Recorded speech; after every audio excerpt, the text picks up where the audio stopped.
Hello everyone, कैसे हो आप सब। आई होप कि आप सब अच्छे होंगे। आज हम करने वाले हैं यूनिट 6 में हम कर रहे थे उपन्यास, जो कि ये हमारा मानस का हंस उपन्यास है। ये हमारा 10वां उपन्यास है। आगे की क्लास में हमने 9 उपन्यास कर लिए हैं और बाकी के हमारे 3 उपन्यास और बचे हुए हैं, जो कि हमारे 13 उपन्यास लगे हुए हैं। तो आगे क्लास में हम 9 उपन्यास देख लिए हैं और ये हमारा 10वां उपन्यास है। तो देखते हैं मानस का हंस उपन्यास। मानस का हंस उपन्यास 1972 ईस्वी में प्रकाशित हुआ था। ये अमृतलाल नागर का है। यह जीवनी परक उपन्यास है। गोस्वामी तुलसीदास के जीवन पर लिखा गया है। तुलसीदास, जो उसका बचपन का नाम राम बोला था, पार्वती राम बोला का लालन पालन करने वाली नरहरि बाबा तुलसीदास के गुरु थे। मोहिनी एक वृद्ध कोतवाल की बेटी है जिस पर तुलसीदास आसक्त थे, जिससे वो मन ही मन प्यार करने लगा था। रत्नावली दीनबंधु पाठक की पुत्री तुलसीदास की पत्नी है। रत्नावली है जो तुलसीदास की पत्नी है।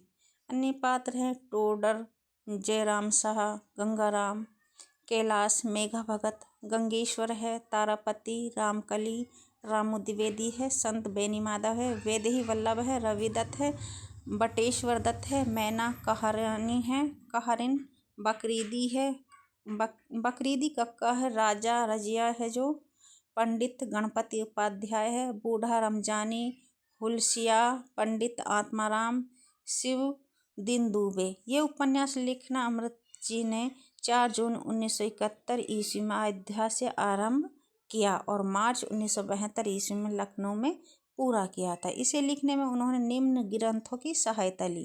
काशी का इतिहास है डॉक्टर मोती चंद्र का, तुलसी काव्य मीमांसा उदय भान सिंह का है, अकबर है राहुल शंकरत्यान का है और तुलसीदास माता प्रसाद गुप्त का है। ये हमारा उपन्यास है जो ये अब की बार जो दिसंबर में एग्ज़ाम हुआ था उसमें भी पूछा गया कि तुलसीदास मानस के हंस में अमृतलाल नागर ने कौन कौन से उपन्यासों का ग्रंथों का सहायता ली है, जो कि ये पूछा गया है। काशी का इतिहास है, ये हमारे काशी का इतिहास है, ये लिया गया है। तुलसी काव्य मीमांसा, अकबर और तुलसीदास, ये 4 ग्रंथों की सहायता ली है। तो आगे देखते हैं। ये हमारे इम्पोर्टेंट्स हैं, तो आपको इनको नोट्स कर लेना है, इसमें नोटबुक में नोट कर लेना है। विशेष है इस उपन्यास में तुलसीदास ने कृष्ण भक्ति के पद गायन की बात की है। जैसे चुटकी में डोर सदी होने पर पतंग को आकाश में चाहे कहीं पर भी विचरे कोई बाधा नहीं पहुंचती, ये कथन तुलसीदास का है। रत्नावली ने रामायण का पारायण गंगाराम के घर पर किया है। जिस दिन गठजोड़े से महात्मा जी का झूठन गिरने का सौभाग्य मेरे घर को मिलेगा, ये टोडरमल का है। तुलसीदास इस उपन्यास में त्रिविधि ताप में जलते हुए दिखाए गए हैं। त्रिविध में राम, मोहिनी और रत्नावली है। रत्ना का कथन, मेहंदी रची उंगलियों में फंसा नाचता बेलन एकदम थम गया और कहा, पीहर का पक्ष लेना नारी मन का नरसंगिक न्याय है। मैं यदि लड़का होती तो मेरे पितृ की पीढ़ियों से पूजती हुई आ रही गद्य आज यूं सुनी ना होती। नारी भले ही कामवास माता क्यों ना बने, किंतु माता बनकर वह एक जगह निष्काम भी हो जाती है और पुरुष पिता बनकर भी अपना दायित्व अनुभव नहीं करता, पर निरे चाम का लोभी है, जीव में रमे राम का नहीं। ये रत्नावली का कथन है। तो देखते हैं अब मानस का हम हंस अमृतलाल नागर जी का पूरे विस्तार से। भक्ति काल के लगभग सभी महत्वपूर्ण कवियों के जीवन के विषय में प्रामाणिक जानकारियों का अभाव है। ऐसे में इस मनुष्य के लेखक ने उपलब्ध जानकारियों तथा कदाचित अपनी कल्पना का मिश्रण कर तुलसी के जीवन का चित्रण किया है। सन 1972 ईस्वी में प्रकाशित इस उपन्यास में लेखक ने रामबोला से तुलसी तक की यात्रा को जिस तरह प्रस्तुत किया है, उसे तत्कालीन समाज व संस्कृति तथा उनके बीच एक महाकवि का जीवन तमाम द्वंद्व एवं अंतर्विरोधियों के बीच उभर कर सामने आता है। जो ये मानस का हंस है, ये तुलसीदास के ऊपर लिखा गया है और ये 1972 ईस्वी में प्रकाशित किया गया है। और राम बोला है जो राम बोला तुलसी का बचपन का नाम है। और उनके बीच में एक महाकवि जीवन का तमाम द्वंद्वों और एवं अंतर्विरोधों के बीच उभर कर सामने आता है। उपन्यासकार ने तुलसी की महत्वपूर्ण रचनाओं की रचना प्रक्रिया को भी इस उपन्यास के माध्यम से समझाने का प्रयास किया है। जो इसके मुख्य पात्र हैं, तुलसीदास है। केंद्रीय पात्र बचपन का नाम राम बोला है, जो हमने आगे देख लिया है।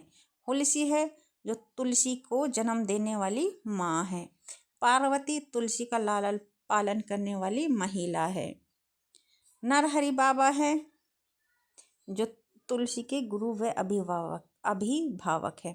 मोहिनी एक वृद्ध कोतवाल की बेटी है, जिस पर तुलसीदास आसक्त थे। रत्नावली पंडित दीनबंधु पाठक की पुत्री, तुलसी की पत्नी है। शेष सनातन तुलसी के गुरु। जो शेष सनातन है, ये एक सनातन भी है और नरहरि बाबा तुलसी के गुरु अभिभावक हैं। ये भावक दो हैं। नरहरि बाबा है तुलसीदास के गुरु व अभिभावक, और शेष सनातन तुलसी के गुरु, ये दो हैं। दोनों में से अगर क्वेश्चन में या नरहरि बाबा या शेष सनातन आए तो हमको क्वेश्चन पेपर के जो आएगा क्वेश्चन के अनुसार हमें देखना है, वो ही लगाना है। टोडर जयराम शाह गंगाराम कैलाश मेघा भगत तुलसी के मित्र एवं भक्त हैं।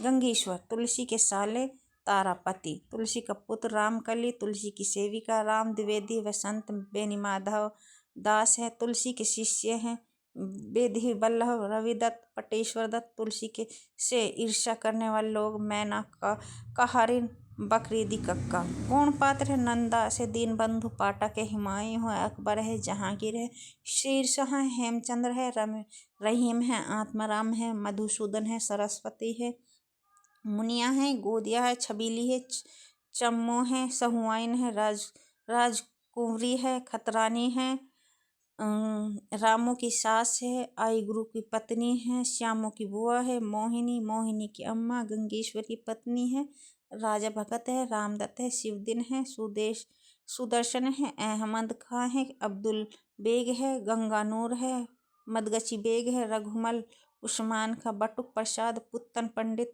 महंत जी है, मंगलू है, हृदय अहीर है, करीम खां है, रामलोचन शरणदास है, मामा जी गणपति उपाध्याय आदि ये हमारे गौण पात्र हैं। तो अब हम इसके मानस का हंस का कथासार हम देखते हैं।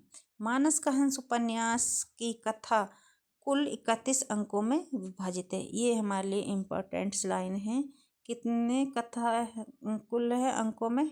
31 अंकों में विभाजित है। कथा का आरंभ मुगलों द्वारा की जा रही लूटपाट से होता है। कहाँ से होता है? कथा का आरंभ मुगलों की लूटपाट से होता है, जहाँ बांदा जिले के विक्रमपुर गांव में तुलसीदास का जन्म 1989 विक्रम या 1932 ईस्वी में होता है। तुलसीदास के जन्म से ही 32 दांत थे।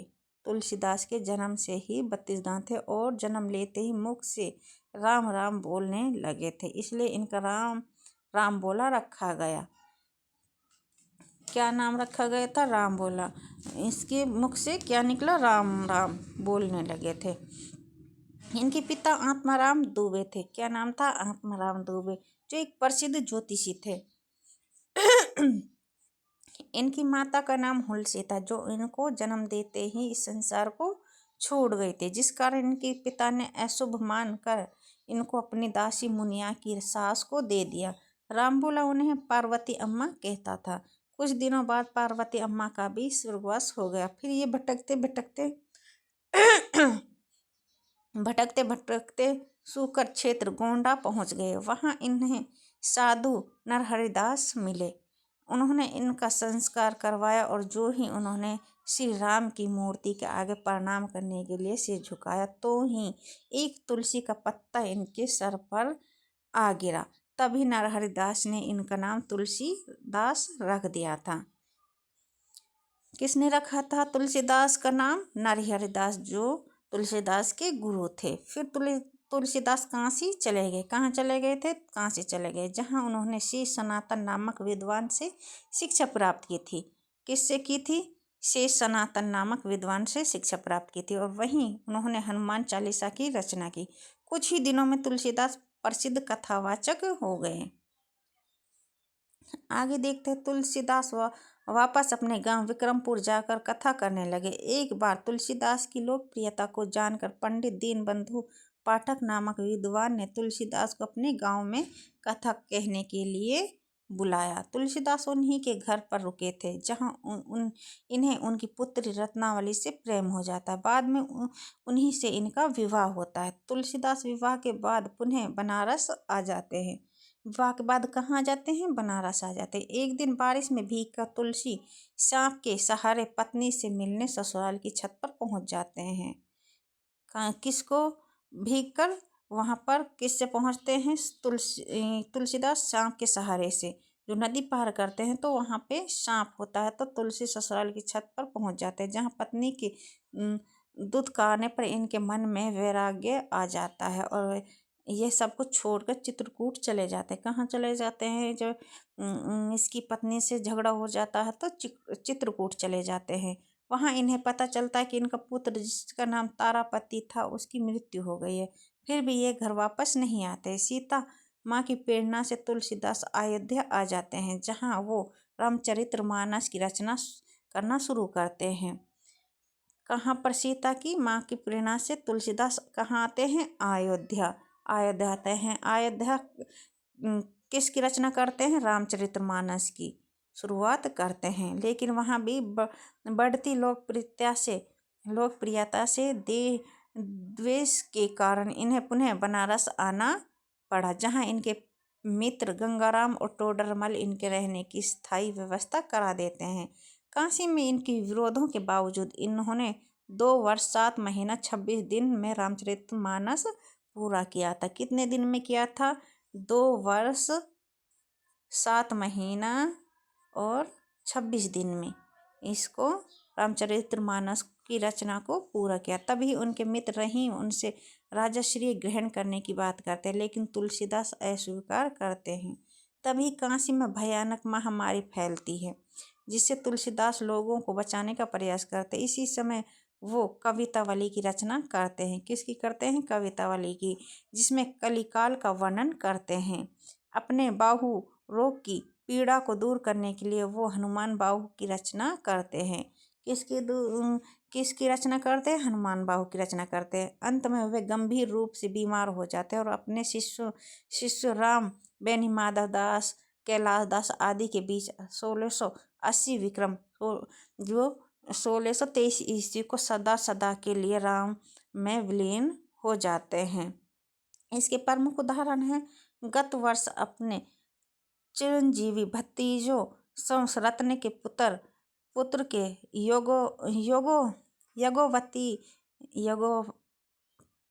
यज्ञोपवीत संस्कार के अवसर पर बम्बई गया था। वहीं एक दिन अपने परम मित्र फिल्म निर्माता निर्देशक महेश कौल के साथ बातें करते हुए सहसा इस उपन्यास को लिखने का संकल्प मेरे मन में जागा।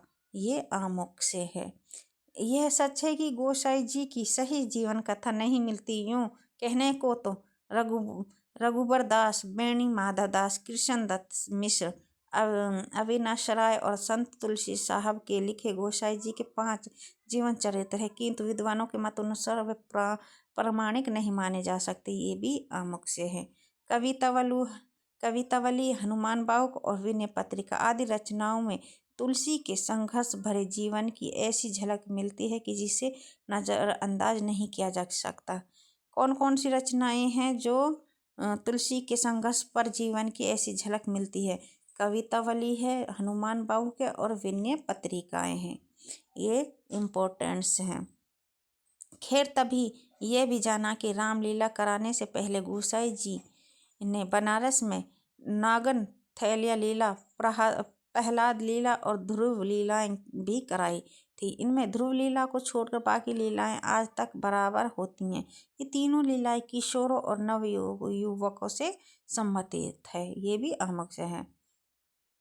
समाज गठन कर्ता की हैसियत से सभी को कुछ न कुछ व्यवहारिक समझौते भी करने पड़ते हैं।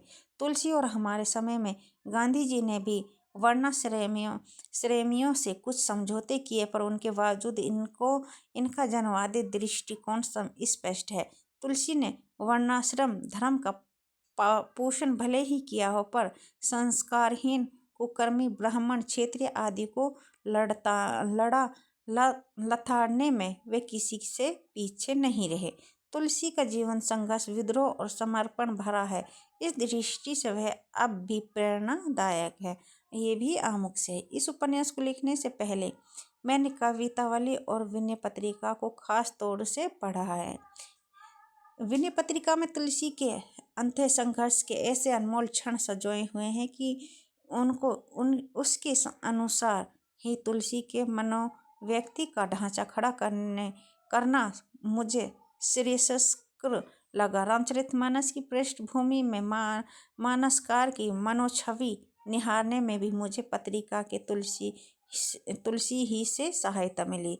कवितावली और हनुमान बाहुक में खास तौर से और दोहावाली तथा गीतावली में कहीं कहीं तुलसी की जीवन झांकी मिलती है। मैंने गोसाई जी से संबंधित अंकगणित किंवदंतियों में से केवल उन्हीं को अपने उपन्यास के लिए स्वीकारा है जो कि इस मानसिक ढांचे पर चढ़ सकती थी। ये भी आमुख से है।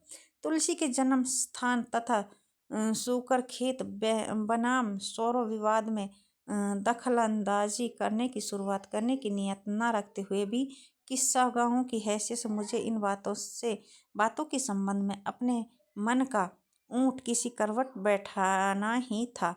चूँकि सब डॉक्टर माता प्रसाद गुप्त और डॉक्टर उदयभान सिंह के तर्कों से प्रभावित हुआ, इसलिए मैंने राजापुर को ही जन्म स्थान के रूप में चित्रित किया है। ये भी आमुख से। उपन्यास में एक जगह मैंने नवयुवक तुलसी और कांसी की एक वेश्या का असफल प्रेम चित्रित किया है। वह प्रसंग शायद किसी तुलसी भगत को चिढ़ा सकता है, लेकिन ऐसा करना मेरा उद्देश्य नहीं है। ये भी आमुख से है। मृगनयनी के नयन सर को अस लागी ना जाई उक्ति भी गवाही देती है कि नौजवानी में किसी के तीर नीमकश से बिंधे होंगे। ना समझ जवानी में काशी निवासी विद्यार्थी तुलसी का किसी ऐसे दौर से गुजरना अनहोनी बात भी नहीं है। यह भी आमुख से। संत बेनीमाधव दास के संबंध में भी एक सफाई देना आवश्यक है। संत जी मूल गोसाई चरित्र के लेखक माने जाते हैं। उनकी किताब के बारे में भले ही शक सुबह हो, मुझे तो अपने कथा सूत्र के लिए तुलसी का एक जीवन लेखक एक पात्र के रूप में लेना अभिशिष्ट था। इसलिए कोई काल्पनिक नाम न रखकर संत जी का नाम रख लिया। तुलसी के माता पिता, पत्नी, ससुर आदि प्रचलित नामों का प्रयोग करना भी मुझे अच्छा लगा। ये उपन्यास 4 जून सन 1931 ईस्वी को तुलसी स्मारक भवन अयोध्या में लिखना आरंभ करके 23 मार्च 1972 रामनवमी के दिन लखनऊ में पूरा किया था। चित्र भगवंत प्रसाद पांडे ने मेरे लिपिक का नाम किया। आमुख से है। ये भी डॉक्टर मोती चंद्र लिखित काशी का इतिहास तथा राहुल शंकरयान लिखित अकबर पुस्तकों ने ऐतिहासिक पृष्ठभूमि सजोने में तथा डॉक्टर प्रसाद गुप्त की तुलसीदास और डॉक्टर उदयभान सिंह की तुलसी काव्य मीमांसा ने कथावाचक ढांचा बनाने में बड़ी सहायता दी है। कौन कौन सी पुस्तकें हैं जो ग्रंथ हैं? तुलसीदास है और तुलसी काव्य मीमांसा है और अकबर है। ये तीनों ग्रंथ की चर्चा इसमें हुई है। बादल ऐसे गरज रहे मानो स्वर्गवासिन काम क्षुधा किसी संत के अंतर आलोक को निगल कर दम भरी डकारे ले रही है। बौछारे पछतावे के तारों की सनसना रही है। बीच बीच में बिजली भी वैसे भी चमक उठती है जैसे कामी के मन में क्षण भर के लिए भक्ति चमक उठती है। ये सब प्रमुख उदाहरण है। परम संत महाकवि गोस्वामी तुलसीदास 59 वर्षों के बाद अपने घर की देहरी पर चढ़े। 59 वर्षों के बाद। कितने संत महाकवि गोस्वामी तुलसीदास कितने 59 वर्षों के बाद अपने घर की देहली पर चढ़े रहे थे। उनका सौभ्य शांत तेज सभी मुख इस समय पर अपने औसत से कुछ अधिक गंभीर था। उनके पीछे भीड़ भी भीतर आने लगी। चेहरे पर भीनी मुस्कान के साथ उनका कमंडलू वाला हाथ ऊपर उठा। अंगूठे और तर्जनी के घर में कमंडलू अटका था और 3 उंगलियां ठहरने का आदेश देते हुए खड़ी थी। राम द्विवेदी ने बड़े ही सुरीले और मधुर ढंग से गाना आरंभ किया। ऐसी को उदार जगे माही, बिन सेवा जो ध्रुव दीन पे, राम सरिस को कोहू नाही। राम शब्द का रा मात्र सुनते ही उनका मुखमंडल खिल उठा। धीरे धीरे ताली बजाते हुए उन्होंने आंखें मूंद ली। ध्यान पट की श्यामता मन की तेजी से सिमटकर बीच में आने लगी। ध्यान पट अरुणपीत हो गया, जैसे किसी रंगमंच की काली जीविका दी गई हो। ये सब इससे प्रमुख उदाहरण है।